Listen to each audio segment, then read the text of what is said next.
ദക്ഷിണ ഭാരതത്തിലെ ഒരു സ്വതന്ത്ര മുസ്ലിം രാജ്യമായിരുന്നു Deccan സുൽത്താനത്തായ Bijapur സുൽത്താനത്ത്.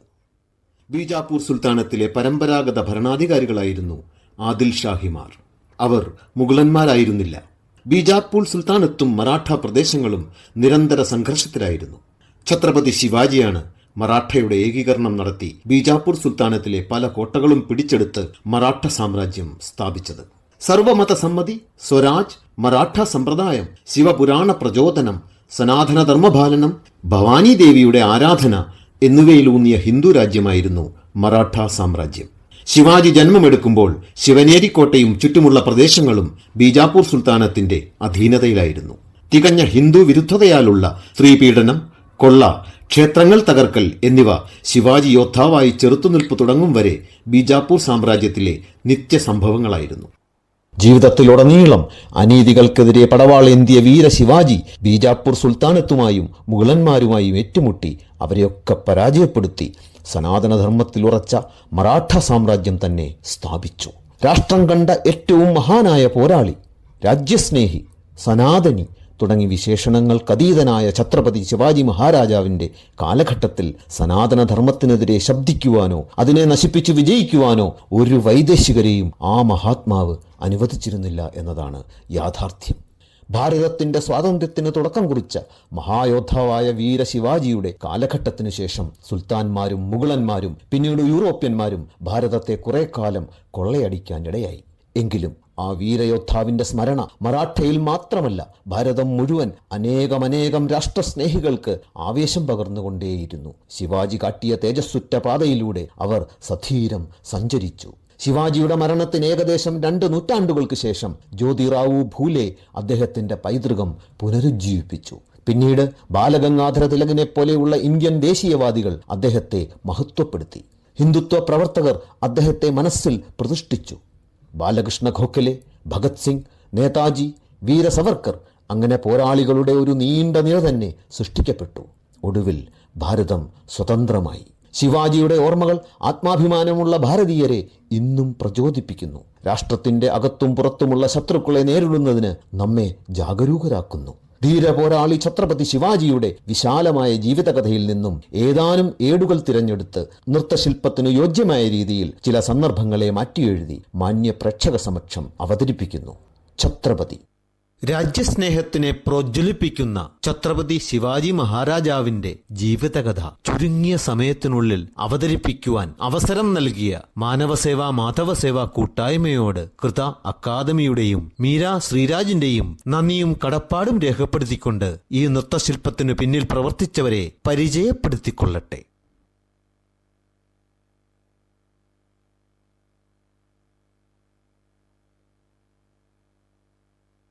അഭിനയിക്കുന്നവർ: Shivaji 1 Anjitha Manoj, Shivaji 2 Sadhika Satheesh, Adil Shah Soumya Suresh, Afzal Khan Thanmaya Nair, Saibai and bride Nithya Raj, Shahaji Aishwarya Satheesh, Jijabai Aditi K Achuthan, Ranadulla Khan Shajina Ajith, Shambhuji Ananya Manoj, Dadoji Gaga Bhatt Ishika V Nair, Gopal Pant Samhitha Shankar, Krishnabhatta Shyja Dileep, സന്യാസിനി അമന്യ മേനോൻ, മാവലർ dancer soldier Yamini Lakshmanaswamy, Ragini Nambiar, Abhishi Nair, Devana Suresh, Aditya Pratap Singh, Daksha Suresh, Advaika Nair, Amisha Dileep, Anika Rakesh, Vamika Lal and Meenakshi PM. ശബ്ദം നൽകിയവർ: Adil Shah Sreekumar Varathra, Shivaji Suresh Unnithan, Afzal Khan Shibin Chandran, Shahaji Sreekumar V, Jijabai Anjali Sreekumar, Ranadulla Khan Shambhuji Rahul Unnithan, Dadoji Bipin K Raj, Shivaji Anjitha Manoj, Gopal Pant Subhash Nair, Krishnabhatta Vijayakumaran Nair, Gaga Bhatt Sreejith CJ, മാവലർ AV കേശവൻ, ഉണ്ണികൃഷ്ണൻ നായർ, സന്യാസിനി അശരീരി മീനായസ് ഉണ്ണിത്താൻ, മാവലർ സത്യപാലൻ സത്യൻ മേനോൻ, പ്രണവ് ശ്രീകുമാർ. രംഗസജ്ജീകരണം: അഞ്ജലി ശ്രീകുമാർ, രമ്യ വിജയൻ, അനുഷ രാകേഷ്.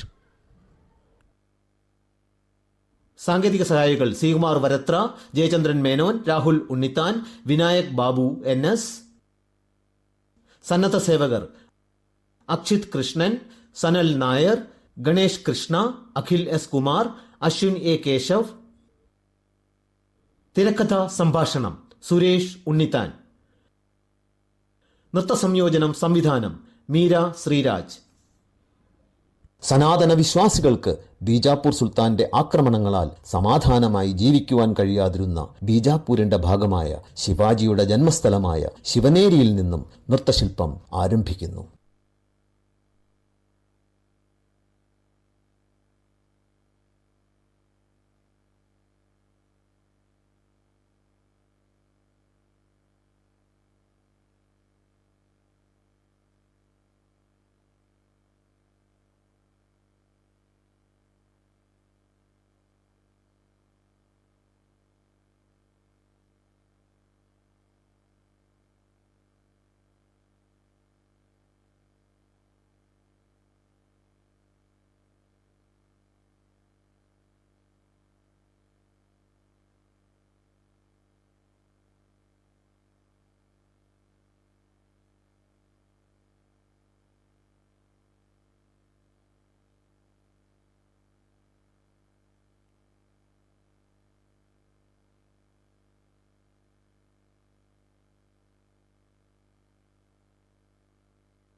സംഗച്ഛധ്വം സംവദധ്വം സംവോ മനാംസി ജാനതാം ദേവാഭാഗൈ യഥാ പൂർവേ സംജാനാനാ ഉപാസതേ സമാനോ സമിതി സമാനി സമാനം മനസ.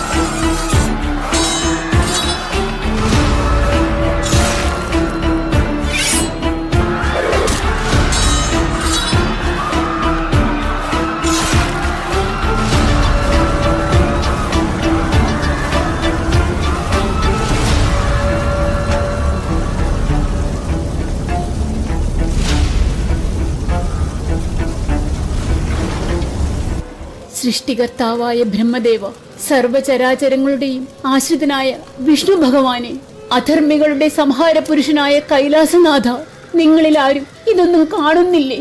മാ ഭവാനി ദേവിയും ഞങ്ങളെ കൈവിട്ടുവോ? ഹൈന്ദവ ധർമ്മത്തെ വിശ്വസിക്കുന്നു എന്നത് പൊറുക്കുവാൻ കഴിയാത്തൊരു അപരാധമാണോ ദേവി? സനാതനത്തിൽ വിശ്വസിച്ച സ്ത്രീകളുടെയും പിഞ്ചു പെൺകുട്ടികളുടെയും പോലും മാനം കവരപ്പെടുമെന്നത് എവിടുത്തെ നീതിയാണ്? പൂജകൾ ചെയ്ത് ഉപജീവനം നടത്തുന്നവരും ക്ഷേത്രം പരിപാലിക്കുന്ന ഭക്തരും പുരോഹിതരും പണ്ഡിതരും ഒന്നും ബീജാപ്പൂരിന്റെ മക്കളല്ലേ?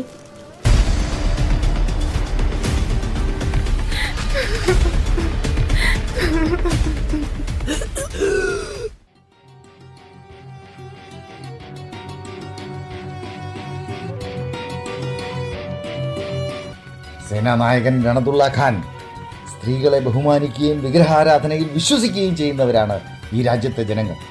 ഒരു രാജ്യം പിടിച്ചടക്കുവാൻ ആദ്യം ചെയ്യേണ്ടത് അവിടുത്തെ ജനങ്ങളുടെ വിശ്വാസം നശിപ്പിക്കുക എന്നതാണ്. പ്രലോഭനം, ഭയപ്പെടുത്തൽ, ഈ രണ്ടു വഴികളാണ് വിശ്വാസത്തെ പരിവർത്തനം ചെയ്യുവാനുള്ള കുറുക്കുവഴികൾ. ഇതിൽ ഭയപ്പെടുത്തുക എന്നതാണ് എളുപ്പമാർഗം.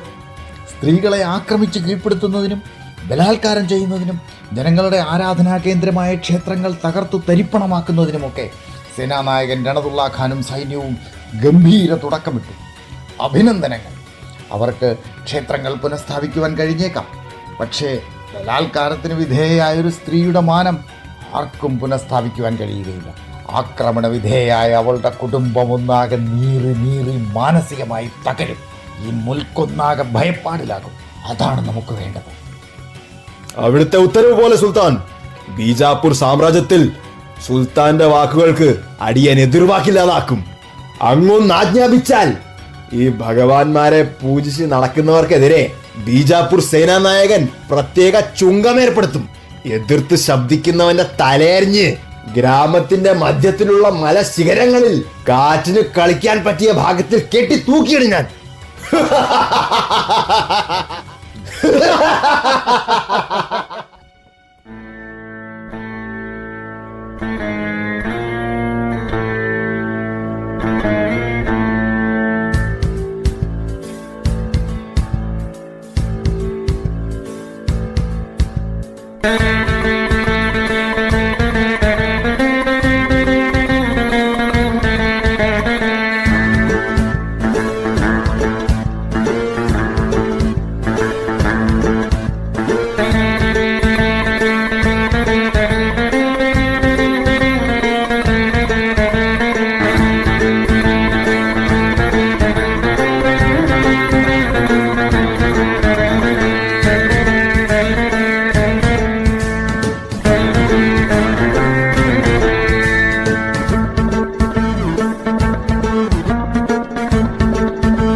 नमोऽस्तुते महादेवी शिवे कल्याणि शाम्भवी प्रसीद वेदविनुते जगदम्ब नमोऽस्तुते जगतामादिभूता त्वं जगत्त्वं जगदाश्रया एकाप्यनेकरूपासि जगदम्ब नमोऽस्तुते सृष्टिस्थिति विनाशाना हेतुभूते मुनिस्तुते प्रसीद देव विनुते जगदम्ब नमोऽस्तुते जगदम्ब नमोऽस्तुते हिते जय शम्भोर्दयिते महामते कुलदेवी नमोऽस्तुते सदा हृदि मे तिष्ठयतोऽसि सर्वदा तुळजापुरवासिन्या देव्यः स्तोत्रमिदं परम् यः पठेत् प्रयतो भक्त्या सर्वान् कामान् स आप्नुयात्.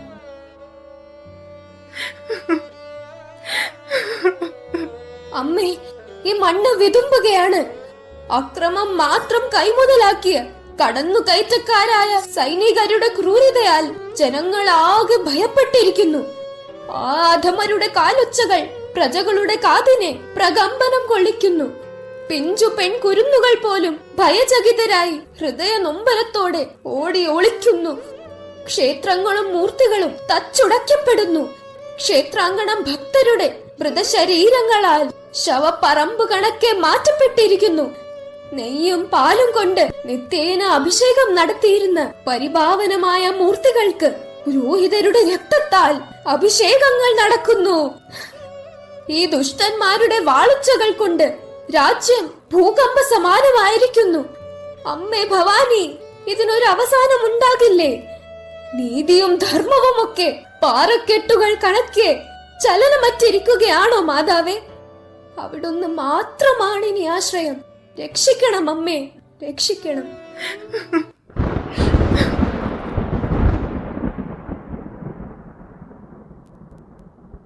ജിജാഭായി, നിന്റെ പ്രാർത്ഥനയിൽ രോക്ഷാഗ്നിയുടെ ജ്വലിക്കുന്ന നാളങ്ങൾ ഞാൻ ദർശിക്കുന്നു. ദുഃഖിക്കരുത് പുത്രി. ഏതൊരു ദുർഘടഘട്ടത്തിനും അല്പായുസ്യയും ഭൂമിയെ പുൽകാൻ പാഞ്ഞെടുക്കുന്ന തിരമാലകൾ മൗനമായി ആഴങ്ങളിലേക്ക് തിരികെ പോകുന്നത് ശ്രദ്ധിച്ചിട്ടില്ലേ? ദുഷ്ടതയ്ക്കുള്ള ഉപഹാരം ദുഷ്ടരുടെ പ്രാണനാണ്. സിംഹക്കുട്ടിക്ക് പിറവി കൊടുത്ത നീ വെറുതെ ദുഃഖിച്ചിരിക്കേണ്ടവളല്ല. മകന് ഗർജിക്കുവാനുള്ള പാഠങ്ങൾ പകർന്നു കൊടുത്താൽ മതി. നിന്റെ മകൻ ദുഷ്ടരുടെ അന്ത്യം കുറിച്ച് സ്വരാജ്യത്തിന്റെ ജ്വാലകൾ സൃഷ്ടിക്കും. ആ അഗ്നിനാളങ്ങളിൽ രാജ്യദ്രോഹികൾ വെന്തു വെണ്ണീറാകും. നിന്റെ മകൻ ദേശത്തിന്റെ പ്രതിജ്ഞയും പ്രതീകവുമാണ്. ധൈര്യമായിരിക്കും. മാ ഭവാനി ശരണം, മാ ഭവാനി ശരണം. പ്രാർത്ഥന കഴിഞ്ഞു തായേ. മാ ഭവാനിയോട് എന്നെ പറ്റി പറഞ്ഞു. പ്രാർത്ഥന കഴിഞ്ഞു പുത്ര. എന്റെ പുത്രൻ ഒരു സിംഹക്കുട്ടിയാണെന്നും ഈ രാജ്യത്തിന്റെ സ്വരാജനായി അവതാരമെടുത്തവനാണെന്നും മാ ഭവാനി ദേവി അശരീരിയിൽ കൂടി അരുൾ ചെയ്തു. സിംഹക്കുട്ടിയോ? ഞാനൊരു മനുഷ്യക്കുട്ടിയല്ലേ മാതാശ്രീ? പുത്ര, അധർമ്മിയായ ഹിരണ്യകശിപുവിനെ സാക്ഷാൽ വിഷ്ണു ഭഗവാൻ നരസിംഹമായി രൂപമെടുത്ത് നഖങ്ങളാൽ കുടൽ വിച്ഛേദിച്ചാണ് നിഗ്രഹിച്ചത്. തന്നെ ആശ്രയിക്കുന്ന ഭക്തനായ പ്രഹ്ലാദനെ രക്ഷിക്കേണ്ട ഉത്തരവാദിത്വം ഭഗവാൻ സ്വയം ഏറ്റെടുക്കുകയായിരുന്നു. എന്റെ പുത്രനും മറാഠയിലെങ്ങും രാജദ്രോഹികൾ നടത്തുന്ന അരാജകത്വത്തിനും അനീതിക്കും സ്ത്രീ പീഡനങ്ങൾക്കും ദുർഭരണത്തിനുമെതിരെ സിംഹരൂപമെടുക്കണം.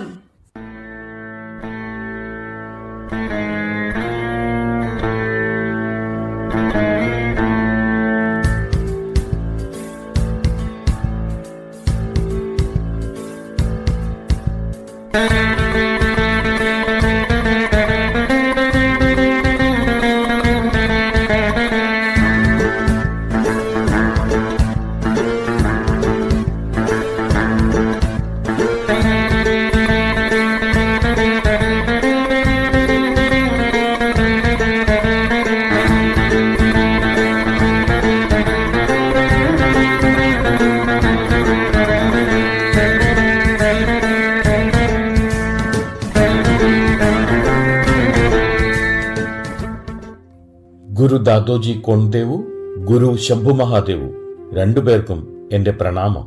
ഗുരുക്കന്മാരെ വന്ദ്യപ്രണാമം. ഗുരു ദാദോജി, അങ്ങന്റെ മകനെ ഭരണ കൗശലങ്ങൾ പഠിപ്പിക്കണം. ഗുരു ശംഭുജി, അങ്ങ് ശിവാജിക്ക് ആത്മീയതയും ധർമ്മബോധവും പകർന്നു നൽകണം.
ശിവാജിയെപ്പോലെ സമർത്ഥനായ ഒരു ശിഷ്യനെ ലഭിച്ചതിൽ ഞാൻ ധന്യനാണ്. ശിവാജിയുടെ മാതാവ് ജിജാഭായ് ശിവാജിയെ ഇതിനകം തന്നെ പ്രായത്തിൽ കവിഞ്ഞ ജ്ഞാനിയും ഉത്തമ ധൈര്യശാലിയുമായി മാറ്റിക്കഴിഞ്ഞു. മാതാവ് പറഞ്ഞു കേൾപ്പിച്ച വേദങ്ങളിലെയും പുരാണങ്ങളിലെയും കഥകൾ കേട്ട് ശിവാജി ധൈര്യവും നീതിയും ആത്മാഭിമാനവുമുള്ള രാജ്യത്തിനായി സമർപ്പിക്കപ്പെട്ട പോരാളിയായി മാറിക്കഴിഞ്ഞു. ശിവാജിയുടെ കുതിരസവാരി, വാൾപ്പയറ്റ്, ശസ്ത്ര നൈപുണ്യം, കോട്ടയുദ്ധം, ഗറില്ല യുദ്ധം തുടങ്ങിയ യുദ്ധമുറകളിലുള്ള പ്രാവീണ്യം കണ്ട ഞാൻ അത്ഭുതപ്പെട്ടിട്ടുണ്ട്. മഹാഭാരതത്തിലെ പാണ്ഡവരെ അനുസ്മരിപ്പിക്കുന്ന യുദ്ധപാഠവുമാണ് ശിവാജിക്ക്. ഗുരു ശംഭുജി പറഞ്ഞത് അക്ഷരാർത്ഥത്തിൽ ശരിയാണ്. ധീരനും ബുദ്ധിമാനുമായ ശിവാജിയെ ഭരണകൗശലങ്ങൾ പഠിപ്പിക്കേണ്ടതില്ല. ശിവാജി മറാഠ സാമ്രാജ്യത്തിൽ ഒന്നടങ്കം സ്വരാജ്യത്തിന്റെ വെണ്ണിക്കൊടി പാർപ്പിക്കും, എനിക്കുറപ്പാണ്.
എൻ്റെ രക്തതുല്യ സഹോദരങ്ങളെ, നമ്മുടെ ജനങ്ങൾ എന്തൊക്കെ പീഡനങ്ങളാണ് സഹിക്കുന്നതെന്ന് നിങ്ങളും കാണുന്നില്ലേ? നമ്മുടെ ക്ഷേത്രങ്ങൾ തച്ചുടയ്ക്കപ്പെടുന്നു. ഭക്തിനിർഭരമായ ക്ഷേത്രാങ്കണങ്ങൾ മൗനത്തിൽ മുങ്ങിയിരിക്കുന്നു. നമ്മുടെ കർഷകർ ചവിട്ടി മെതിക്കപ്പെടുന്നു. നമ്മുടെ സഹോദരിമാരുടെ മാനത്തിന്റെ നെറുകയിൽ കരിനിഴലുകൾ വീഴുന്നു. അമ്മമാരുടെ നേത്രങ്ങൾ കരഞ്ഞു കരഞ്ഞ് കണ്ണീർ വറ്റപ്പെട്ടിരിക്കുന്നു. സഹിക്കുവാൻ കഴിയുമോ നമുക്കിതൊക്കെ? നാം സംഘടിക്കണം. ചതിയന്മാർക്ക് ചതിയിൽ കൂടി തിരിച്ചടി നൽകണം.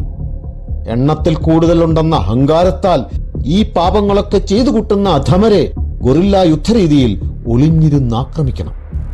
മാവലേ മേഖലയിലെ മാവലരുടെ കൈക്കരുത്തിനു മുന്നിൽ സനാതന വിരോധികൾക്ക് പിടിച്ചു നിൽക്കുവാനാകില്ല. ഭീതിയുടെ രാത്രികൾ അവസാനിക്കണം. സ്വരാജ്യത്തിന്റെ പ്രഭാതം ഉദിക്കണം. വേണ്ടേ? ശിവബ, ഞങ്ങൾ സാധാരണക്കാരല്ലേ? ഞങ്ങൾക്ക് സേനയില്ല, ആയുധങ്ങളില്ല, പണമില്ല.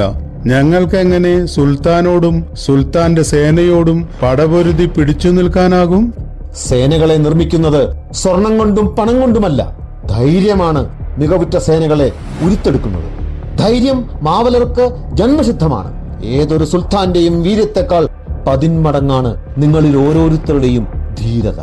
ഈ മലനിരകൾ മറ്റാരെക്കാളും നിങ്ങൾക്ക് നന്നായി അറിയാം. ഈ മലകൾ നിങ്ങളുടെ രക്തത്തിൽ അലിഞ്ഞു ചേർന്നിരിക്കുന്നു. ഈ മലകളിൽ കാറ്റുപോലെ നിങ്ങൾക്ക് പായുവാൻ കഴിയും. മാനിനെപ്പോലെ പാറക്കെട്ടുകളിൽ കയറുവാൻ നിങ്ങൾ മിടുക്കരാണ്. മിന്നൽ പോലെ നിങ്ങൾക്ക് ശത്രുവിന്റെ മേൽ പതിക്കുവാൻ കഴിയും. ഇവയൊക്കെയാണ് വിലയേറിയ ആയുധങ്ങൾ. ബീജാപ്പൂർ സുൽത്താന്റെ സേനയ്ക്ക് മലനിരകളെ ഒഴിവാക്കി ബീജാപ്പൂരിൽ സഞ്ചാരം സാധ്യമല്ല. അവിടെയാണ് മാവലരുടെ യുദ്ധതന്ത്രങ്ങൾ വിജയിക്കേണ്ടത്. ശിവബ നയിക്കുന്ന മാവലരെ ഒരു സുൽത്താനും തോൽപ്പിക്കുവാൻ കഴിയുകയില്ല. ശിവബ ഒന്ന് ആജ്ഞാപിച്ചാൽ സ്വരാജിനു വേണ്ടി ഞങ്ങൾ മാവലർ ജീവൻ ബലി നൽകും.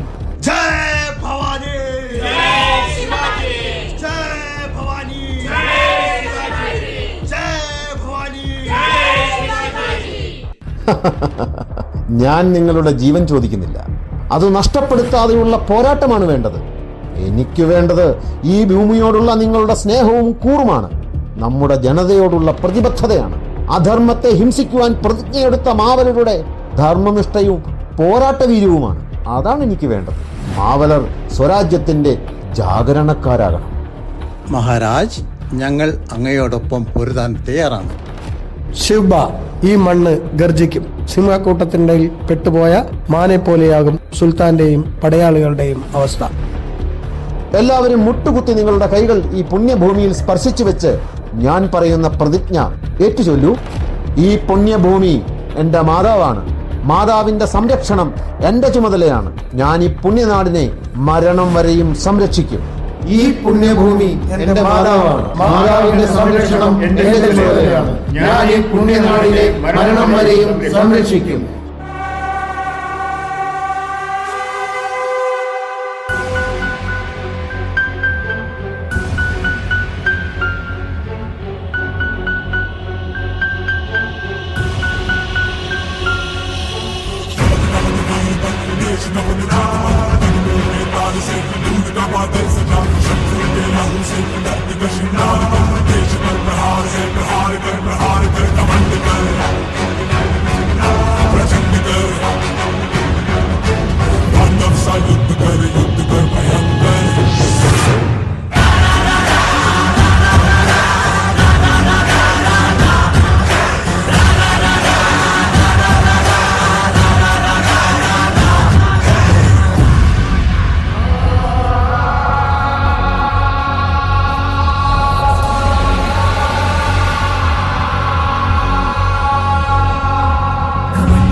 दुश्मन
മാർഗഹീനനായ ശിവാജിയുടെ പിതാവ് ഷാഹജിയെ കൂട്ടിക്കൊണ്ടുവരും.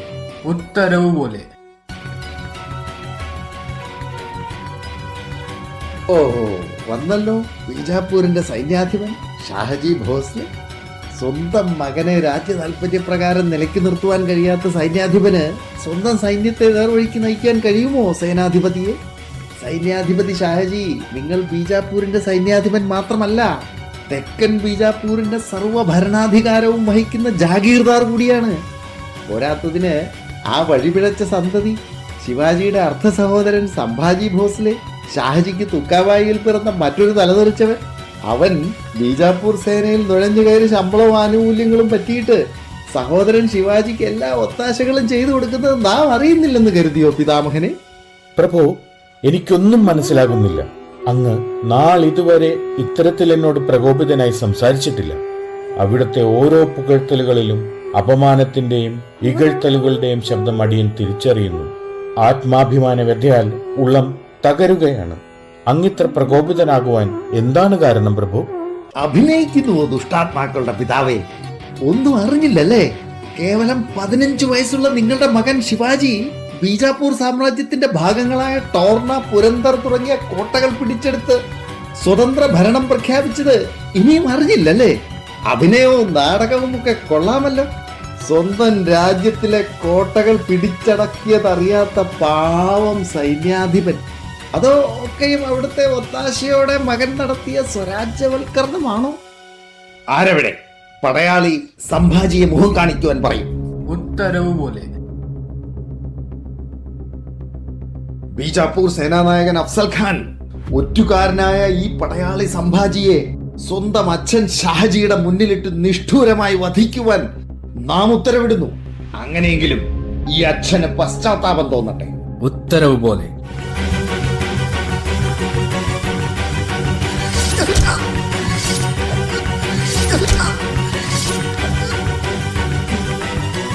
മകനെ, എന്റെ മകനെ. ഇതാണോ പേരുകേട്ട സുൽത്താൻ ആദിൽ ഷായുടെ വീരകൃത്യങ്ങൾ?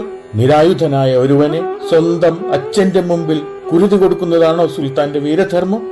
അപമാന ഭാരത്താൽ ഈ സൈനാധിപന്റെ ശിരസ്സു പിളരുന്നു. മനസ്സാ വാച അറിയാത്ത ആരോപണങ്ങളാണ് അങ്ങനിൽ ആരോപിച്ചത്. അപ്പോഴൊന്നും ഞാൻ തളർന്നില്ല. പക്ഷേ നിരപരാധിയായ സ്വന്തം മകന്റെ ക്രൂരവധം കാണേണ്ടി വന്ന ഒരച്ഛനായ എനിക്ക് ഇനിമേൽ വേണ്ട ഈ സൈനാധിപന്റെ കുപ്പായവും ജാഗ്രതാർ അധികാരങ്ങളും. ഓ, അവിടുന്ന് ക്ഷമിക്കണം. അധികാരക്കുപ്പായം വലിച്ചെറിയുവാൻ വരട്ടെ. രാജ്യത്ത് നടക്കുന്ന സംഭവങ്ങൾ അറിയാത്ത ബധിരനും മൂകനുമായ സൈന്യാധിപന്റെ കുപ്പായവും മുഷ്കുകളും ഞാൻ അഴിച്ചു മാറ്റാം. ഇത്തരത്തിലൊരു ദ്രോഹിയായ സൈന്യാധിപനെ ബീജാപൂരിന് വേണ്ട. ആരവിടെ? ഉത്തരവ്. മുൻ സർവ്വ സൈന്യാധിപനായ ഷാഹജിയെ രാജ്യവിരുദ്ധ പ്രവർത്തനങ്ങളുടെ പേരിൽ തുറങ്കലിൽ അടയ്ക്കുവാൻ നാം ഉത്തരവിടുന്നു. സുൽത്താൻ സാമ്രാജ്യത്തിന്റെ ഈ കാഫിറിനെ കൊണ്ടുപോയി അനിശ്ചിതകാലത്തേക്ക് തുറങ്കലിൽ അടയ്ക്കൂ.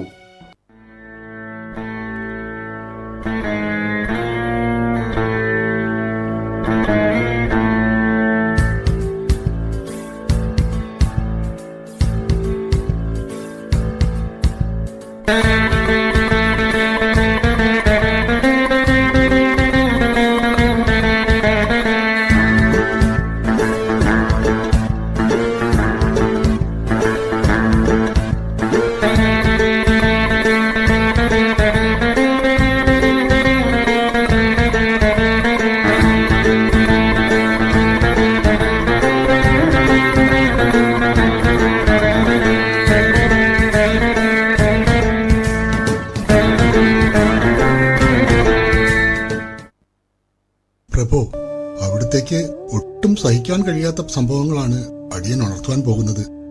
അടിയനോട് തിരുവള്ളക്കേടുണ്ടാകരുത്. തിരുവുള്ളക്കേടോ? പറയൂ സതീർത്ഥ്യ. അവിടുത്തെ പ്രിയപത്നി സൈബായി രോഗബാധയാൽ സ്വർഗവാസം വരിച്ചു. എന്താണ് അടുത്ത വാർത്ത? കഴിയില്ല പ്രഭു, അതറിയിക്കാൻ എനിക്ക് ഭയമാകുന്നു. സ്വരാജ്യ പ്രക്ഷോഭത്തിനായി പുറപ്പെട്ട സൈനികർക്ക് ഭയമോ? പാറ പോലെ ഉറച്ച മനസ്സോടെ നിലകൊള്ളുമെന്നല്ലേ ഞാനും താങ്കളുമൊക്കെ സ്വരക്തം ചീന്തി അവയാൽ തിലകമണിഞ്ഞ് സത്യപ്രതിജ്ഞ ചെയ്തത്? ഭയക്കാതെ പറയൂ, എന്തും കേൾക്കുവാൻ ഈ മറാഠയുടെ പുത്രൻ മാനസികമായി പരിവർത്തനപ്പെട്ടു കഴിഞ്ഞു. പറയൂ, ധൈര്യമായി പറയൂ. അങ്ങയുടെ നിരായുധനായ സഹോദരൻ ശംഭാജിയെ സുൽത്താൻ ആദിൽ ഷായുടെ ഉത്തരവ് പ്രകാരം സേനാനായകൻ അഫ്സൽ ഖാൻ മൃഗീയമായി വധിച്ചു പ്രഭു. പരമപൂജനായ പിതാവ് ഷാഹജിയെ നിഷ്ഠൂരം തുറങ്കലിൽ അടച്ചു. എല്ലാത്തിനും കാരണം അവിടുന്ന് ബീജാപ്പൂർ കോട്ടകളായ ടോർണയും പുരന്തറും പിടിച്ചടക്കി സ്വരാജ്യ സ്വാതന്ത്ര്യം പ്രഖ്യാപിച്ചതാണെന്നാണ് ആദിൽ ഷായുടെ കുറ്റാരോപണം.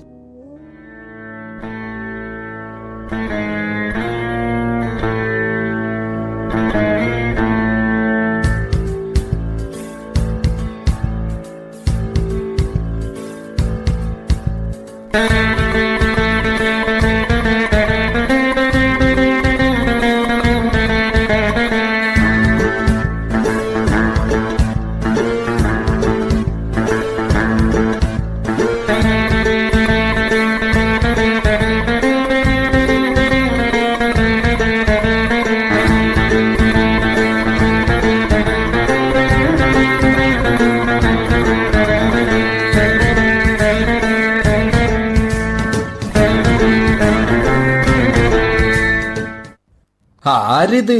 ബീജാപ്പൂരിന്റെ പുതിയ സുൽത്താനോ? ഒരു തിരുത്തുണ്ട്. ബീജാപ്പൂരിന്റെ പുതിയ സുൽത്താനല്ല ഞാൻ. സ്വരാജ്യ പ്രഖ്യാപനം ജീവിത ലക്ഷ്യമാക്കിയ നിന്റെയൊക്കെ വൈദേശിക ഭരണങ്ങളുടെ അന്തകനാണ് ഞാൻ. ഭാരതമാതാവിന്റെ നെറുകയിൽ ചവിട്ടി നീയൊക്കെ കാട്ടിക്കൂട്ടുന്ന സിന്ദൂര വിപ്ലവത്തിനും സഹോദരിമാരുടെ ആത്മാഭിമാനത്തിനും നിന്റെയൊക്കെ രക്തം വാർന്നെടുത്ത് മറാഠയുടെ ചുറുചുറുക്കുള്ള പടയാളികൾ ചരിത്രം രചിക്കും. നീയൊക്കെ കാഫിറുകൾ എന്ന് വിളിക്കുന്ന ഹൈന്ദവ പേശീബലത്തിന്റെ കാഠിന്യം നിന്റെയൊക്കെ മാറു പുലർത്തി ശിരസ് മുറിച്ച് കഴുകന്മാർക്ക് ഒരു നേരത്തെങ്കിലും അന്നമാക്കി മാറ്റാതെ ഇനി വിശ്രമമില്ല ഖാൻ. ഈ പുരാണമൊക്കെ എത്ര കേട്ടിരിക്കുന്നു ശിവാജി.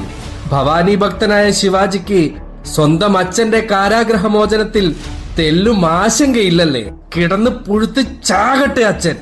നമുക്ക് സ്വരാജ്യമാണല്ലോ വലുത്. ദുഷ്ടരായ മക്കൾക്ക് ജന്മം കൊടുത്താൽ കൊടുത്തവൻ അതിന്റെ ദുഷ്ടതകളും കഷ്ടതകളും അനുഭവിക്കേണ്ടി വരുമെന്നോ മറ്റോ അല്ലേ നിങ്ങളുടെ ചില ഓലക്കെട്ടുകളിലൊക്കെ കോറിയിട്ടിരിക്കുന്നത്? അല്ല അഫ്സൽ ഖാൻ, അല്ല. നീ കേട്ടതും ധരിച്ചിരിക്കുന്നതും ഒന്നുമല്ല സനാതനധർമ്മത്തിന്റെ പൊരുളും വസ്തുതകളും. നിരായുധരെ വധിക്കുന്നത് പോയിട്ട് ഉപദ്രവിക്കുക പോലും അരുതെന്നാണ് എന്റെ ധർമ്മം എന്നെ പഠിപ്പിച്ചിട്ടുള്ളത്. ധർമ്മോ രക്ഷതി രക്ഷിതഃ. ധർമ്മത്തെ രക്ഷിക്കുന്നവനെ ധർമ്മം രക്ഷിക്കുമെന്നർത്ഥം. ഒരു സിംഹാസനത്തിനായി രണ്ടു സഹോദരന്മാർക്കിടയിൽ പ്രശ്നമുണ്ടാകാതിരിക്കുവാൻ ഒരുവൻ എല്ലാം ഉപേക്ഷിച്ച് 14 വർഷത്തെ വനവാസത്തിന് പോയപ്പോൾ സഹോദരനായ ഭരതൻ വനവാസത്തിനു പോയ രാമന്റെ പാദുകങ്ങൾ വെച്ച് പൂജിച്ച നാടാണിത്. നിന്റെ ചെറിയമ്മ എന്നെ കൊണ്ട് അപരാധങ്ങൾ ചെയ്യിപ്പിക്കുന്നു രാമ. നീ സേനാപതിയാണ്. നീ പറയുന്നതേ സേന അനുസരിക്കൂ. എന്നെ കാരാഗ്രഹത്തിൽ അടച്ചിട്ട് രാമൻ രാജ്യാഭിഷേകം നടത്തണമെന്ന അച്ഛൻ ദശരഥന്റെ വാക്കുകൾക്ക് ചെവി കൊടുക്കാത്ത പുരുഷന്മാരിൽ ഉത്തമനായ ശ്രീരാമന്റെ നാട്. കോപാകുലനായ ലക്ഷ്മണൻ ആയുധമെടുക്കുവാൻ ആവശ്യപ്പെട്ടപ്പോൾ ഞാൻ ആർക്കെതിരെ ആയുധമെടുക്കണം? ചെറുപ്പത്തിൽ ചൂട് തന്നുറക്കിയ ചിറ്റമ്മയ്ക്കെതിരെയോ? സ്വന്തം മുടിയിഴകളിൽ ഒരെണ്ണം നരച്ചതു കണ്ട് എന്നെ രാജാവാക്കുവാൻ നിഷ്കർഷിച്ച അച്ഛൻ ദശരഥനെതിരെയോ? അതോ തനിക്ക് വേണ്ടി ജീവൻ കളയുവാൻ തയ്യാറായി നടക്കുന്ന സഹോദരൻ ഭരതന്റെ സ്നേഹത്തിനെതിരെയോ? ഈ 3 പേരിൽ ഞാൻ ആരെ വധിക്കണമെന്നായിരുന്നു രാമന്റെ ചോദ്യം. അല്ലെങ്കിലും ഞാനിതൊക്കെ നിന്നോട് പറഞ്ഞിട്ട് എന്തു കാര്യം? പണ്ടെങ്ങോ എഴുതി വെച്ചൊരു കിതാബിലെ കാര്യങ്ങൾ ലോകാവസാനം വരെ മാറ്റമില്ലാതെ തുടരണമെന്ന് വാദിക്കുന്ന നിന്നോട് ധർമ്മത്തെപ്പറ്റിയൊക്കെ പറഞ്ഞിട്ട് എന്ത് കാര്യം? അധികാരത്തിനും സിംഹാസനത്തിനുമായി സ്വന്തം സഹോദരന്റെ തലവെട്ടുന്ന കാട്ടറബി സംസ്കാരവും അച്ഛനെ കാരാഗ്രഹത്തിലിട്ടിട്ട് സിംഹാസനത്തിൽ ഞെളിഞ്ഞിരിക്കുന്ന പാരമ്പര്യവും നിന്റേതാണ്. നീ ഒന്നോർക്കുക, നിരായുധനായ എന്റെ പാവം സഹോദരൻ സംഭാജിയെ കൊലപ്പെടുത്തിയ നിന്നെയും നിന്റെ സുൽത്താനെയും ഞാൻ വെറുതെ വിടില്ല. അഫ്സൽ, മറാഠ സ്വരാജ് പടയാളികളുടെ കൈക്കരുത്തെറിയുമ്പോൾ കലിമ ചൊല്ലുവാൻ പോലും നിനക്കൊന്നും സമയം ലഭിക്കില്ല. ഓർത്തുവെച്ചാൽ നിനക്കും നിന്റെ സുൽത്താനും നല്ലത്. ഞാൻ തിരിച്ചടിക്കാതെ ആത്മസംയമനം പാലിക്കുന്നത് പേടിച്ചിട്ടല്ല. എന്റെ അച്ഛൻ എനിക്കെല്ലാമാണ്. അദ്ദേഹത്തിന്റെ ശരീരത്തിൽ ഒരു പോറലു പോലും ഏൽക്കുന്നത് എനിക്ക് സഹിക്കുവാൻ കഴിയില്ല. പിതാവിന്റെ മോചനത്തിനായി ഞാൻ സ്വന്തം ജീവൻ പോലും നൽകാൻ തയ്യാറാണ്. പറയൂ, എന്താണ് പിതാവിന്റെ മോചനത്തിന് പ്രത്യുപകാരമായി നീയും നിന്റെ സുൽത്താനും എന്നിൽ നിന്നും പ്രതീക്ഷിക്കുന്നത്? അധികമൊന്നും വേണ്ട ശിവാജി. ആക്രമണങ്ങളൊക്കെ അവസാനിപ്പിക്കണം. ബീജാപ്പൂർ സാമ്രാജ്യത്തോട് അനുസരണയുള്ള ഒരു സാധാരണ പ്രജയായി സ്വയം മാറണം. താങ്കൾ ബീജാപ്പൂർ രാജാവിന്റെ വിശ്വസ്തനായ ദാസനാണെന്ന് ആദിൽ ഷാ ചക്രവർത്തിക്ക് ഒരു ചെറിയ കത്തെഴുതണം.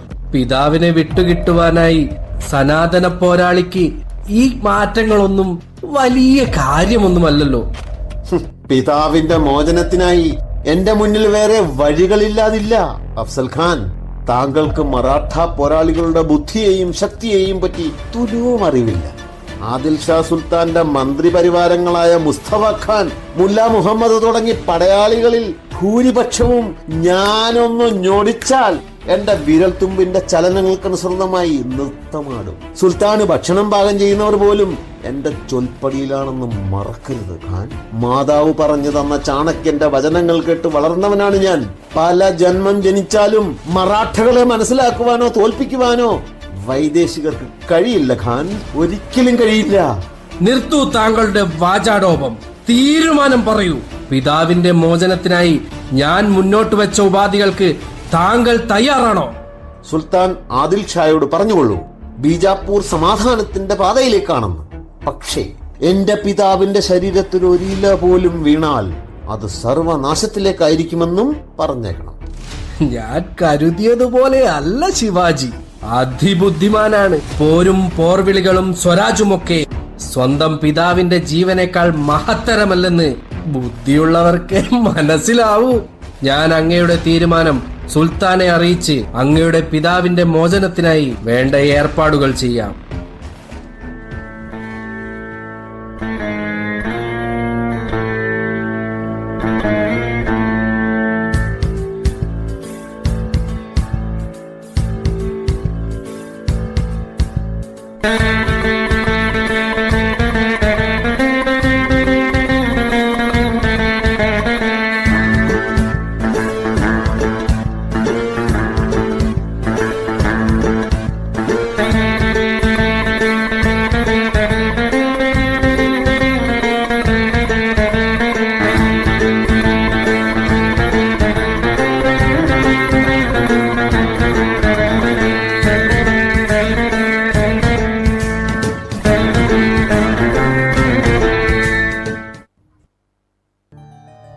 ആരിത്? എന്റെ പുത്രൻ ശിവാജിയോ? മകനെ, എത്ര നാളായി നിന്നെ കണ്ടിട്ട്. നിന്റെ പത്നി സൈബായുടെ മരണവാർത്ത അറിഞ്ഞെങ്കിലും മകൻ എത്തുമെന്ന് അമ്മ കിനാവ് കണ്ടിരുന്നു. വരുകില്ലെന്ന് അറിഞ്ഞപ്പോഴും അമ്മ തെല്ലും ദുഃഖിച്ചില്ല. വൈദേശിക കരങ്ങളിൽ നിന്നും ഭാരതാംബയുടെ സ്വാതന്ത്ര്യത്തിനായി സ്വരാജിനുമായി എന്റെ പുത്രൻ പോരാട്ടത്തിലാണല്ലോ എന്നോർത്ത് നിന്റെ അമ്മ അഭിമാനിച്ചു, സമാശ്വസിച്ചു. മരണാസന്നയായ നിന്റെ പത്നി എന്നെ ഏൽപ്പിച്ചു പോയ നിന്റെ പുത്രൻ സംഭാജിയും അതിസാഹസികനാണ് മകനെ. കുടുംബത്തെക്കാൾ പ്രാധാന്യം സ്വരാജിനാണെന്ന് അമ്മയല്ലേ ചെറുപ്പത്തിൽ എന്നെ പഠിപ്പിച്ചത്? സാരമില്ല, ഇനി അമ്മയോടൊപ്പം ഞാനുമുണ്ടാകും. പിതാവിന്റെ മോചനത്തിനായി ഞാൻ ആക്രമണങ്ങളൊക്കെ അവസാനിപ്പിച്ച് സുൽത്താന് കത്തെഴുതി ആയുധങ്ങളൊക്കെ ഉപേക്ഷിച്ചു. ഓഹോ, അങ്ങനെയാണല്ലേ പിതാവിനെ മോചിപ്പിച്ചത്? നിനക്കു വേണ്ടി നിലനിന്നു എന്ന ഒറ്റ കാരണത്താൽ നിന്റെ സഹോദരന്റെ ജീവൻ കവർന്ന അഫ്സൽ ഖാനോടും ആദിൽ ഷാ സുൽത്താനോടും നീ പൊറുത്തുവല്ലേ മകനെ? സ്വന്തം സഹോദരന്റെ ജീവന് ഇത്ര വിലയേ ഉള്ളൂവല്ലേ? നിന്റെ പിതാവ് സുൽത്താന്റെ രാജ്യസഭയിൽ അധിക്ഷേപിക്കപ്പെട്ടതും അപമാനിക്കപ്പെട്ടതുമൊക്കെ നീ മറന്നുവല്ലേ? വീരനായ മറാഠയുടെ പുത്രൻ, ജിജാബായിയുടെ ഉദരത്തിൽ പിറന്ന സാഹസികനായ പോരാളി, മാ ഭവാനിയുടെ ദേശ സംരക്ഷകൻ, വാളേന്തിയ കൈകളിൽ വളകൾ അണിഞ്ഞ് ദുഷ്ടനായ ബീജാപ്പൂർ സുൽത്താന്റെ സേവകനാവാൻ തീരുമാനിച്ചുവല്ലേ? ബലേ ഭേഷ്! ഈ മാതാവിന് സന്തോഷമായി മകനെ. നിന്റെ മകൻ സംഭാജിയും ഇതൊക്കെ കണ്ടുപഠിക്കട്ടെ. മറാഠയിലെ ജനങ്ങളുടെ സ്വത്തും സ്ത്രീകളുടെ ആത്മാഭിമാനവും മാ ഭവാനി രക്ഷിക്കട്ടെ. ഭവാനിയുടെ പുത്രന്മാർ ഭീരുക്കളായി മാറിയല്ലോ. മാതാശ്രീ, ദയവായി മതിയാക്കൂ. ഈ കാതുകൾക്കിനി അവിടുത്തെ ശകാരങ്ങൾ സഹിക്കുവാനുള്ള ശക്തിയില്ല. അവിടുന്ന് എന്നെ തെറ്റിദ്ധരിച്ചിരിക്കുകയാണ്. എന്റെ താൽക്കാലിക കീഴടങ്ങൾ പിതാവിനെ മോചിപ്പിക്കുവാനുള്ളൊരു യുദ്ധതന്ത്രമാണെന്നത് മാതാവിന് ഇനിയും മനസ്സിലായിട്ടില്ല. സാരമില്ല, പിതാവിനെ വിട്ടുകിട്ടിയാൽ ഉടൻ ഞാൻ പൂർവാധികം ശക്തിയായി ആക്രമണങ്ങൾ തുടരും. മറാഠയിലെ ഗ്രാമങ്ങളും നഗരങ്ങളും ഓരോന്നോരോന്നായി ആ കാപാലികരിൽ നിന്നും മോചിപ്പിക്കും. എത്ര പോരിടേണ്ടി വന്നാലും, ജീവൻ ത്യജിക്കേണ്ടി വന്നാലും, മാതൃരാജ്യത്തെ ജനങ്ങൾക്ക് സ്വാതന്ത്ര്യവും നീതിയും തിരികെ ലഭിക്കും വരെ അമ്മയുടെ ഈ മകന് വിശ്രമമുണ്ടാകില്ല. മാ ഭവാനി സത്യം. നിൽക്കൂ മകനെ, ഇതാണ് ബാഘ്നഖ്. എന്റെ മകൻ ഏറ്റുമുട്ടാൻ പോകുന്നത് ചതിയന്മാരോടാണ്. ചതിയന്മാരോട് ഒരിക്കലും ദയ പാടില്ല. ഈ ആയുധത്തെ നിസ്സാരമായി കാണരുത്. ആരാലും ശ്രദ്ധിക്കപ്പെടാതെ ഇതെപ്പോഴും കയ്യിൽ കരുതുവാനാകൂ. ഹസ്ത ശസ്ത്ര ഏ മുക്ത ഹാത്ത് എന്ന് അഗ്നിപുരാണത്തിൽ പോലും ഈ ആയുധത്തിനെ പ്രകീർത്തിക്കുന്നു. നരസിംഹത്തിന്റെ ആയുധവും നഖങ്ങളായിരുന്നു. ഈ ആയുധം ഒരുപക്ഷേ എന്റെ മകന്റെ ജീവൻ പോലും രക്ഷിച്ചേക്കാമെന്ന് അമ്മയുടെ മനസ്സ് പറയുന്നു. എപ്പോഴും ഇത് കയ്യിൽ കരുതുക മകനെ. സ്വരാജ്യം എന്റെ ജനങ്ങളുടെ ജന്മാവകാശമാണ്. അത് ഞാൻ നേടിയെടുക്കും മാതാവേ.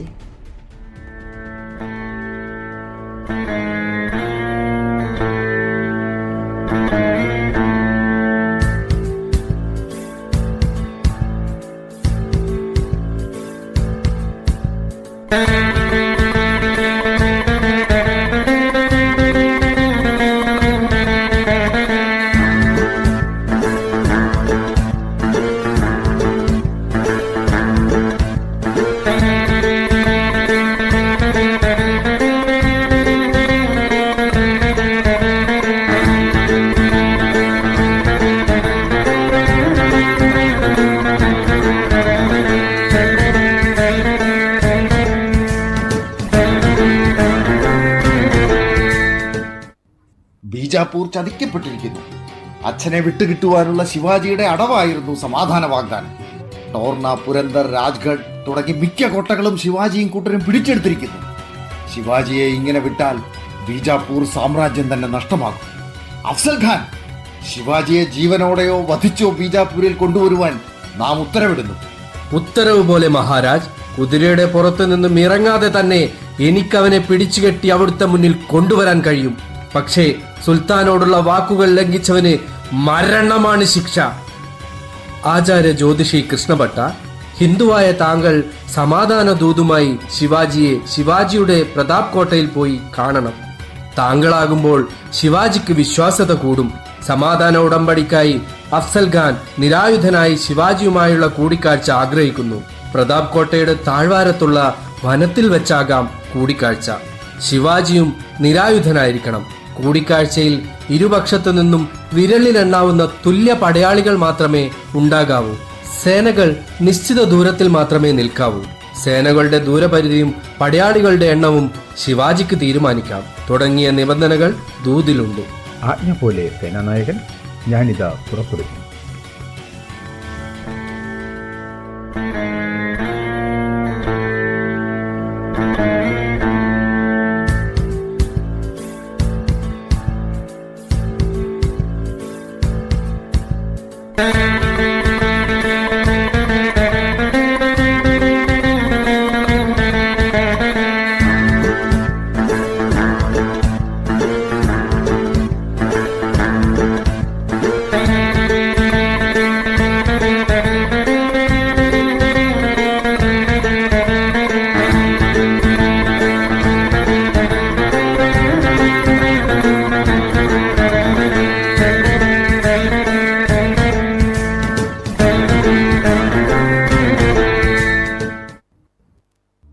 പ്രണാമം ശിവാജി മഹാരാജ്.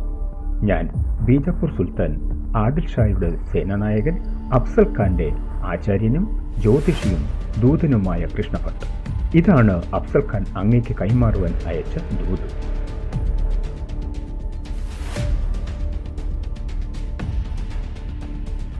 ആചാര്യ കൃഷ്ണഭട്ട, ബീജാപ്പൂർ സേനാനായകൻ അഫ്സൽ ഖാന്റെ സമാധാന ശ്രമത്തിന് ഞാൻ പൂർണ്ണ പിന്തുണ നൽകുന്നു.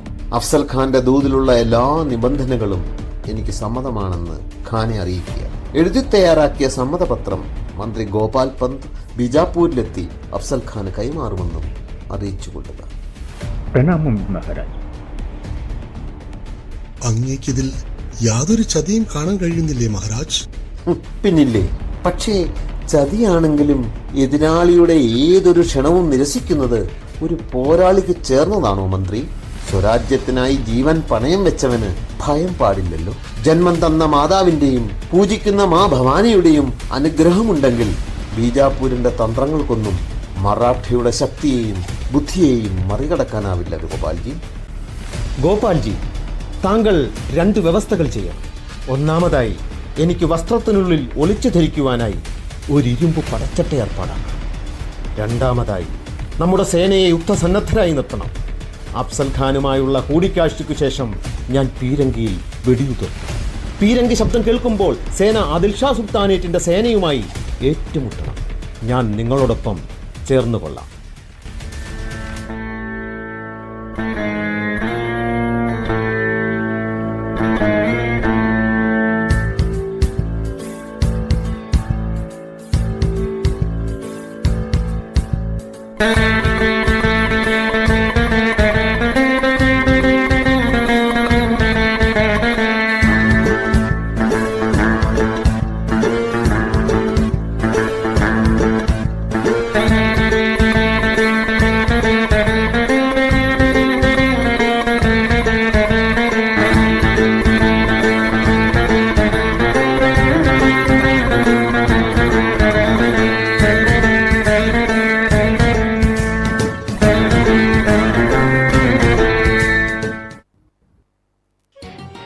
ബീജാപൂരുമായി സമാധാന ഉടമ്പടിക്ക് സമ്മതിച്ച ശിവാജി മഹാരാജാവിന് വണക്കം. വണക്കം ബീജാപൂർ സേനാനായകൻ അഫ്സൽ ഖാൻ സാഹിബ്. സമാധാനം കാക്ഷിക്കുന്ന അങ്ങ് മഹാനാണ്. ബീജാപൂർ ജനത അങ്ങയോട് കടപ്പെട്ടിരിക്കും. ഖാൻ സാഹിബ്, മറാഠ ജനതയൊന്നടങ്കം സമാധാനപ്രിയരാണ്. അവർക്കും അവരുടെ സമ്പത്തിൽ പൂർണ്ണ അധികാരവും അഭിമാനത്തോടെ ജീവിക്കുവാനുമുള്ള അവകാശവുമുണ്ട്. അവരുടെ അമ്മയുടെയോ സഹോദരിയുടെയോ അഭിമാനത്തിന് കളങ്കം നേരിട്ടേക്കുമെന്ന് സംശയം തോന്നുകയോ സമ്പത്തിൽ മറ്റാളുടെ കണ്ണു പതിയുകയോ ചെയ്തെങ്കിൽ മാത്രമേ അവർ ആയുധമെടുക്കാറുള്ളൂ. ഒക്കെ കഴിഞ്ഞുപോയ കാലത്തെ ദുസ്വപ്നങ്ങളായി കണ്ട് നമുക്ക് സമാധാനത്തിന്റെ പുതിയൊരു നാട് പടുത്തുയർത്താം.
അമ്മേ, മറാഠയിലെ ജനങ്ങളുടെ സ്വത്തിനും സ്വാതന്ത്ര്യത്തിനും അഭിമാനത്തിനും നിരന്തരം ക്ഷതമേൽപ്പിച്ചിരുന്ന നിരായുധനായ എന്റെ സഹോദരനെ സ്വന്തം അച്ഛന്റെ മുന്നിലിട്ട് ക്രൂരമായി വധിച്ച നിറഞ്ഞ രാജസദസ്സിൽ വെച്ച് സേനാധിപതിയും ജാഗീദാറുമായിരുന്ന എന്റെ പിതാവിനെ അപമാനിച്ചു കാരാഗ്രഹത്തിലടച്ച മറാഠയിലെ സ്വരാജ്യ പ്രയാണത്തിന്റെ അന്ത്യത്തിനായി ചതിയിൽ കൂടി അമ്മയുടെ മകൻ ശിവാജിയെ വകവരുത്തുവാൻ പദ്ധതി ആസൂത്രണം ചെയ്ത ബീജാപ്പൂർ സേനാനായകൻ അഫ്സൽ ഖാന്റെ ഛേദിക്കപ്പെട്ട ശിരസാണ് അമ്മയുടെ പാദങ്ങളിൽ സമർപ്പിച്ചിരിക്കുന്നത്.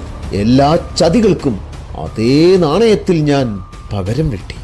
അമ്മ അനുഗ്രഹിച്ചു നൽകിയ വാഗ്ദാനം കൊണ്ടാണമ്മേ ഞാൻ ആ ചതിയനെ കാലപുരിക്കയച്ചത്. സമാധാനമായി മകനെ, അമ്മയ്ക്ക് സമാധാനമായി. പക്ഷേ എന്റെ പുത്രൻ, ഞാൻ ഇനി പറയുന്നത് അനുസരിക്കണം. അഫ്സൽ ഖാന്റെ ഈ ശിരസ് ഉടലിനോടൊപ്പം ചേർത്ത് അഫ്സൽ ഖാന്റെ മതാചാര പ്രകാരം ഖബറടക്കണം. അമ്മ എന്താണ് പറയുന്നത്?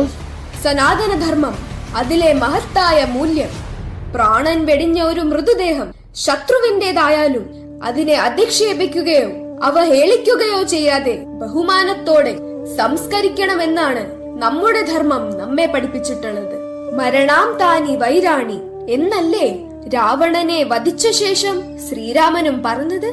ജീവൻ നിലനിൽക്കും വരെ ഏതൊരുവനും ചതിയും വഞ്ചനയും ദുഷ്ടതകളും ചെയ്യുവാൻ കഴിയൂ മകനെ. പ്രാണൻ വെടിഞ്ഞാൽ ഏതൊരു അഹങ്കാരിയുടെ ശരീരവും ഊർജ സ്രോതസ് നഷ്ടപ്പെട്ടൊരു ഘടികാരത്തെ പോലെ നിശ്ചലമാകും. പിന്നെ അത് കേവലം മൃതശരീരമാണ്. ബഹുമാനിക്കണം. മന്ത്രി, അഫ്സൽ ഖാന്റെ ശിരസ്സും ശേഷിച്ച ഭൗതിക ശരീരവും അദ്ദേഹത്തിന്റെ മതാചാരപ്രകാരം ഖബറടക്കണം. ഉത്തരവ് പോലെ.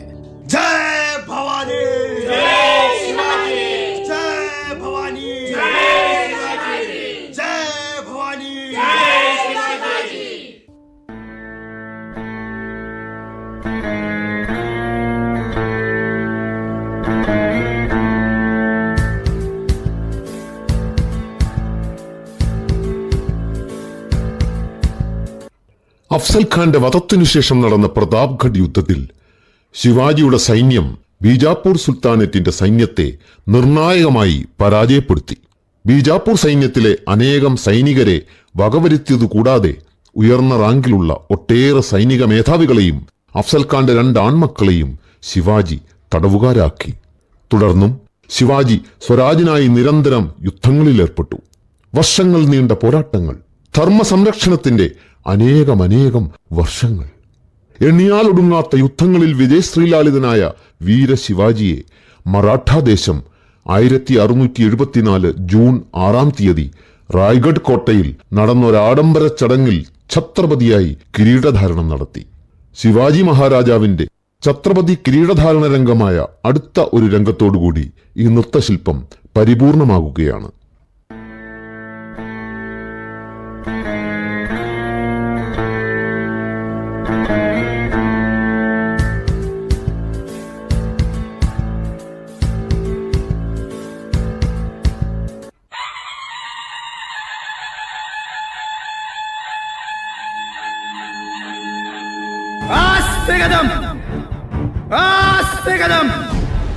आस्ते कदम महाराज गणपति गजाश्वपति भूपति प्रजापति सुवर्ण रत्न श्रीपति अष्टावधान जागृत अष्ट प्रधान वेष्टित न्यायालंकार मंडित शस्त्रास्त्र शास्त्र पारंगत राजनीति धुरंधर प्रौढ़ प्रताप पुरंदर क्षत्रिय कुलावतौ सिंहासनाधीश्वर महाराजाधिराज राजा शिव छत्रपति महाराज की जय। नमो पार्वती पते हर हर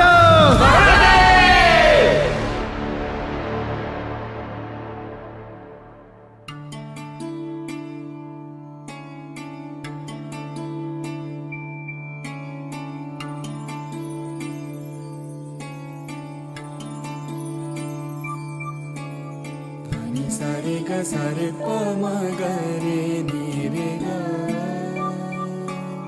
പനി സരി ഗ സരി പ മ രെ നി രെ സ. പ്രണാമം ശിവാജി മഹാരാജ്. ഗാഗാഭട്ജി, അങ്ങേക്കും എന്റെ പ്രണാമം. കാശിയിലെ ഏറ്റവും പ്രശസ്തനും മഹാനുമായ സംസ്കൃത വേദപണ്ഡിതനായ അങ്ങ് ഇത്ര ദൂരം സഞ്ചരിച്ച് ഈ കാർമ്മികത്വത്തിന് നേതൃത്വം നൽകുവാൻ എത്തിയതിൽ നാം അതീവ സന്തുഷ്ടനാണ്. ഇത് വെറും ഒരു കാർമ്മികത്വമല്ലല്ലോ പ്രഭു.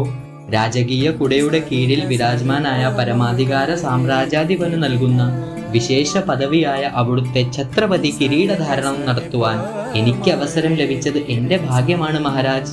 മഹത്വമല്ലേ ഈ ചടങ്ങ്? ഞാൻ ഈ സിംഹാസനം സ്വീകരിക്കുന്നത് മഹത്വത്തിനായല്ല ഗാഗാഭട്ജി. എനിക്ക് കീർത്തിയും വേണ്ട. പക്ഷേ ഈ സിംഹാസനം ധൈര്യത്തിൽ നിന്നും പോരാട്ടങ്ങളിൽ നിന്നും കൊത്തിയെടുത്ത് രൂപപ്പെടുത്തിയതാണെന്ന് സനാതനധർമ്മത്തെ അവഹേളിക്കുവാൻ ശ്രമിച്ചവരൊക്കെ നന്നായി അറിയണം. അധികാരത്തിനെയും ശക്തിയെയും മാത്രമേ ദുഷ്ടരായ അധമർ ഭയക്കൂ എന്നതിനാലാണ് ഞാൻ ഈ സിംഹാസനം സ്വീകരിക്കുന്നത്. എന്റെ സാമ്രാജ്യത്തിൽ ധർമ്മം നിലനിൽക്കുന്നതിനും ഏവരുടെയും ആരാധനാ സ്വാതന്ത്ര്യത്തിനു വേണ്ടിയും എന്റെ ജനങ്ങളുടെ സുരക്ഷയ്ക്കായും ഈ ദേശത്തെ സഹോദരിമാരും അമ്മമാരും കുഞ്ഞുങ്ങളും ഭയപ്പാടില്ലാതെ എല്ലാ സ്വാതന്ത്ര്യത്തോടെയും ജീവിക്കുന്ന നമ്മുടെ സ്വരാജ്യത്തിനും വേണ്ടി മാത്രമാണ് ഛത്രപതി എന്ന പദവിയും ഈ സിംഹാസനവും ഞാൻ സ്വീകരിക്കുന്നത്. എന്റെ ജീവിതം, എന്റെ സമ്പത്ത്, എന്റെ ആയുധങ്ങൾ, എന്റെ ശ്വാസം എല്ലാം എന്റെ മാതൃരാജ്യത്തിനു വേണ്ടിയാണ്.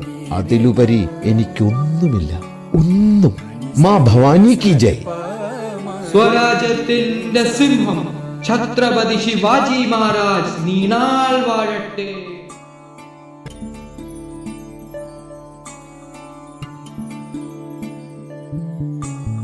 ജയതു ജനനി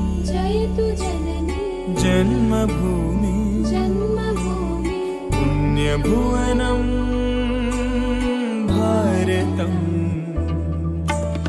ജയതു ജംബൂദ്വീപമഖിലം സുന്ദരം ധാമാമൃതം.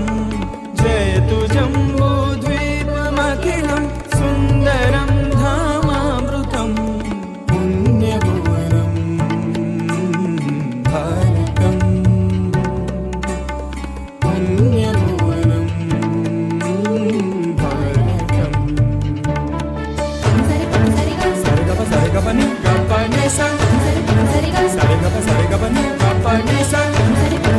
സരിഗപ സരിഗപനി ഗപനി ഗപനി സ.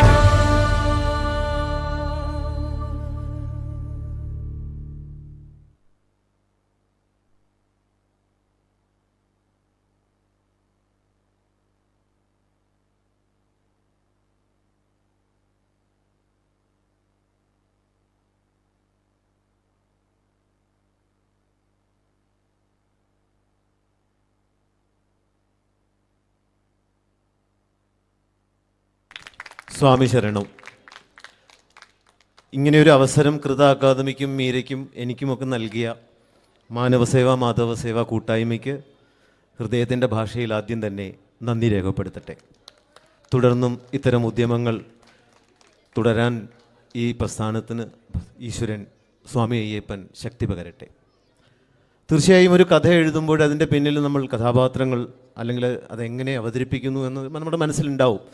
ശിവജിയുടെ സംഭാഷണങ്ങൾ എഴുതുമ്പോൾ തീർച്ചയായിട്ടും അതിൽ തീവ്രത, വികാരപരമായ ഡയലോഗുകളെ നമുക്ക് എഴുതാൻ കഴിയുള്ളൂ.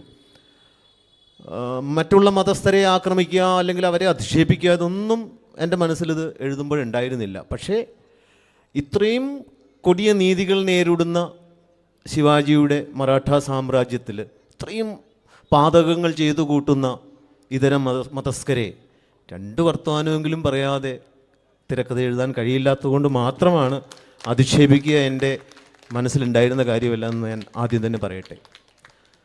പിന്നെ ഈ തിരക്കഥയോട് നീതി പുലർത്തുവാൻ ഞാൻ പ്രതീക്ഷിച്ചിരുന്ന ഒരു നീതി പുലർത്തലുണ്ടായിരുന്നു, ശിവാജി ആയാലും കഥാപാത്രങ്ങളായാലും. പക്ഷേ എനിക്ക് ഏറ്റവും സന്തോഷമുള്ള ദിവസമാണ്. കാരണം ഞാൻ എൻ്റെ മനസ്സിലുണ്ടായിരുന്ന ആ ശിവജിയെ അതിൻ്റെ 100 മടങ്ങ് ഇരട്ടിയായിട്ടാണ് സാധിക ഇവിടെ അവതരിപ്പിച്ചത്. ഓരോ എക്സ്പ്രഷൻസും, ഓരോ മൂവ്മെൻറ്റുകളും, ലിപ്പ് മൂവ്മെൻറ്റുകളും, ആ കൈയൊക്കെ എടുത്തിട്ട് കാട്ടിക്കൂട്ടിയ കാര്യങ്ങൾ എനിക്ക് പറയാൻ കഴിയുന്നില്ല. സത്യം പറഞ്ഞാൽ എനിക്ക് അത്ര സന്തോഷം തോന്നി അത് കണ്ടു കഴിഞ്ഞപ്പോൾ. അതുപോലെ കുഞ്ഞു ശിവാജിയും ആ ഓടി വന്നിട്ട് അമ്മയുടെ അടുത്ത് വരുന്ന അത് ഞാനീ പറയുന്നത് മറ്റും തെറ്റിദ്ധരിക്കരുത്, മറ്റുള്ളവർ അഭിനയിച്ചത് കുറവായി എന്നല്ല. ഓരോരുത്തരും അവരുടെ ഭാഗം ഇത്ര ഗംഭീരമായി അവതരിപ്പിച്ചുകൊണ്ട് മാത്രമാണ് ഈ തിരക്കഥ വിജയിച്ചത്.